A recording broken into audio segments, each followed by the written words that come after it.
Okay, let's go to now with Putin, Ukraine, with the current climate that we have today itself, Trump coming in, temperatures being lower, the world's getting a little bit, confident that this guy's coming in. Canada, Justin Trudeau, everybody wants to be on the good side of Trump. Do you think the climate around the world is going to be getting calmer because of President Trump winning?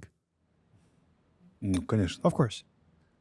He came as a person who wants to break down the global system with a big S, which had been built, let's put it this way, by globalists, behind whom stands the neo-Marxist school of political thought, cultural Trotskyism and permanent revolution, all of that, things against which the right-wing America is standing, and Trump and me personally. And these structures are very strong. They've been built over dozens of years, and after 1991, they've been absolutely winners since that time. And to overcome that, which is the goal that Trump's put for himself, is going to be very uneasy, hot, and bright. Okay, so let's just say you go back to Ukraine, all right, and you campaign for presidency. What's your vision? What are you selling to the people? Three things.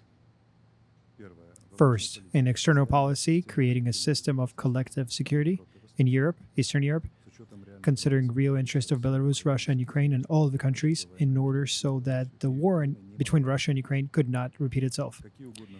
Whichever means of arbitrage, new means to be invented, but there cannot be a war between Ukraine and Russia. There's 10 million citizens of Ukraine, and Russia have direct relatives across the border, every fourth Ukrainian. This is not a normal situation, and there are ways to resolve the problem between us without a war, not to allow a next war to break out.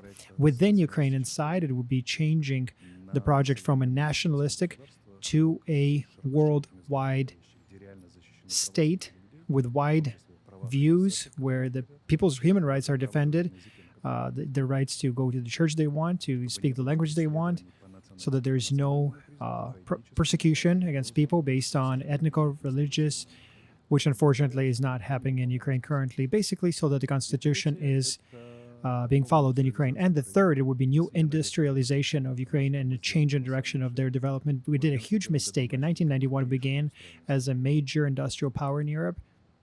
And today, we are an agrarian state with a very small sliver of services, with a destroyed economy by the war and our own actions. And I think we need to bid on a better technological scientific process, switching on to a new technological implementation in this clusters and sectors we can. I want a industrial rebirth, renaissance. I call my whole project Ukraine's Renaissance, and we need to bring it up from the ashes. Destroyed by the war, but it has been even more destroyed by our corruption, and the battle with corruption is subject number one.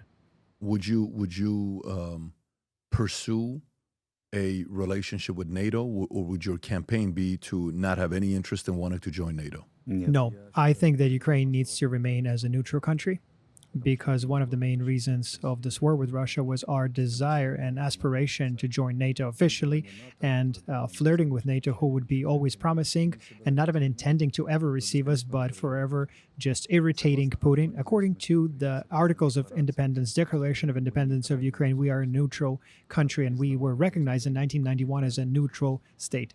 As soon as we stopped being, or better said, wanted to stop being a neutral country, it brought up a whole chain of consequences internationally.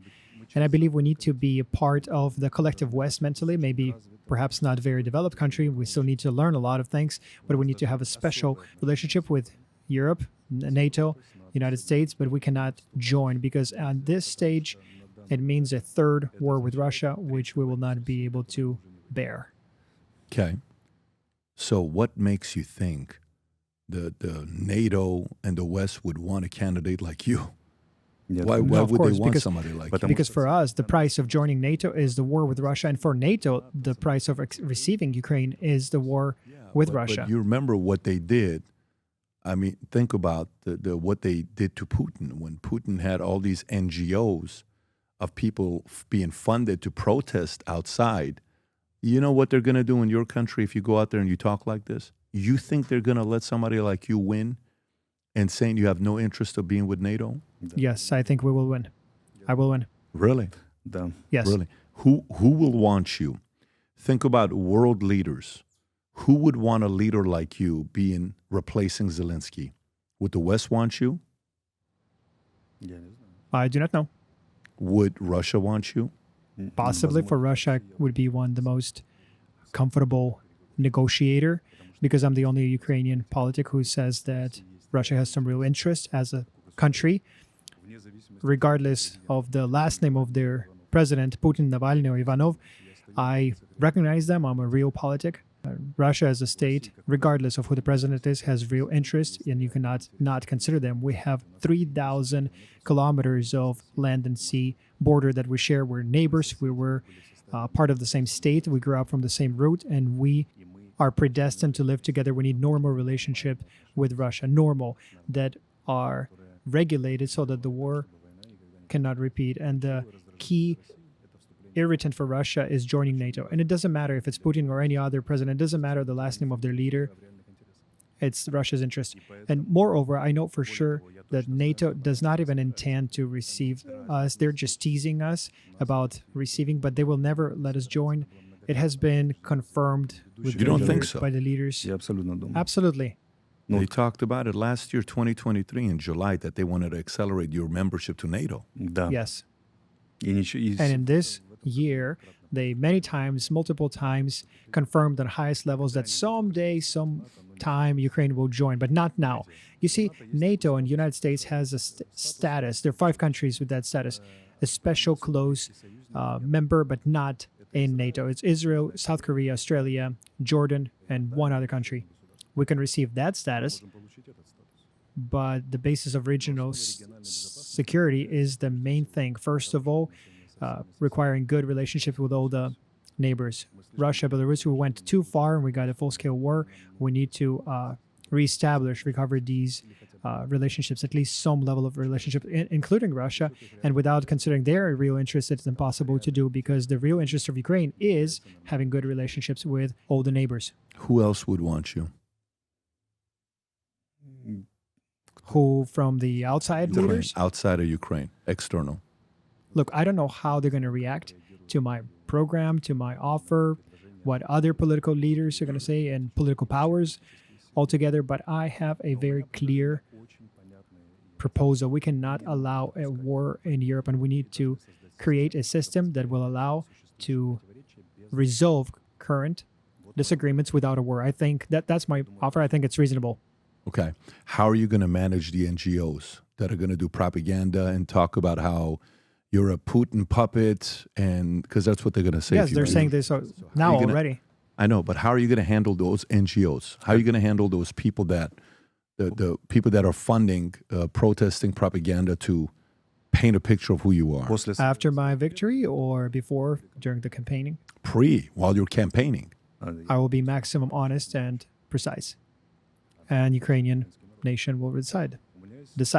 I have a clear message to the Ukrainian nation. Ukraine is a failed state, and the problems that the war revealed have been accumulated since 1991, because from the beginning we went on a false, wrong path, self-destruction of our economy and culture. And the real result in this war is showing that the entire system is corrupt, it's rotten, it doesn't work, and we need to change the entire system. And I'm coming with this proposal to change that. And this, I'm similar to President Trump. My messages are similar to his, that the system is no good and it needs to be fundamentally changed. We need to overcome the deep state and corrupt forces. That's my offer. Now, if the people will vote for me and elect me, they will decide. What do you think about Victoria Nuland? I think that this is one of the leading officers in Biden's administration, representative of Democrat globalists. Is she good for the country of Ukraine? She played her specific role, and that role was involving, I don't know if it was her task or not, but overall, the task of these people was to make a trap out of Ukraine for Putin, like second Afghanistan for Russia. Yeah. And we got in trouble with this trap for getting our own real interest, and we could have avoided getting in trouble. You got a lot of moving parts that you have to go through and maneuver through. You're going to think I'm crazy when I tell you this, but the last 13 and a half years, I've been working on my first fiction book to write, ever. Fiction book to write. And while I finished this book, a year ago, I got the strangest phone call about one of the characters in the book where the guy wanted to meet with me, and he read the book. And afterwards, is like, wait a minute, am I the villain in the book? This is a story about a character named Asher, who is half Armenian, half Assyrian, whose father was involved in the Iranian Revolution, linked to Savak, working with the Shah, that they escape and he gets recruited to a secret society. When you go to the secret society, it's been around for a couple thousand years. They've developed some of the craziest leaders of all time. And they test you. There's unique tests that they have at this society where they test to see your emotional mental toughness. One of the tests that they have is very rigorous. It's purely mental. Of course, there's a physical one, but one is mental and emotional. If you're Armenian, if you're Syrian, if you're Persian, this is a book you're going to be reading and saying, holy moly, this is the kind of stuff you talk about in here? Yes. If you're somebody that's fascinated by history, this is a book for you. Characters. There's a technology that this society, secret society, builds where you go into a vault. I won't spoil it for you. When you go down, they have a technology where you get to sit down and watch and have a 3-4 hour conversation with Tupac. You can set up a debate between Karl Marx and Ayn Rand. Karl Marx is in the book, who wrote Communist Manifesto.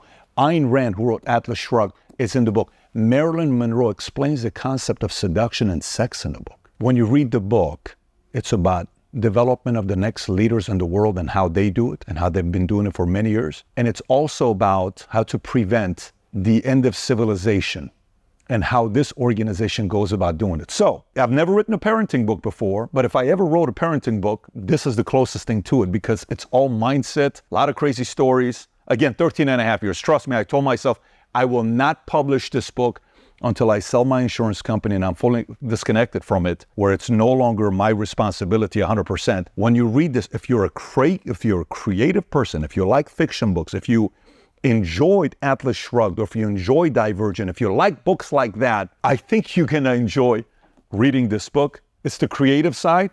Business books is very easy. Here's how you do it. Here's how this how it works. This is very creative. If you haven't placed the order yet, now you can order it on Simon & Schuster, Amazon. I'm going to put the link up below somewhere here, maybe even in my profile. Go order the book and read it. I've never written a book where I can't wait to read your reviews to see what you think about this book. So I'm going on this wild journey, and we have some plans with this book here. If you support the things that I work on, I would appreciate you going and reading the book, order the book on Amazon, and then post a review. If you enjoyed this video, you want to watch more videos like this, click here. And if you want to watch the entire podcast, click here.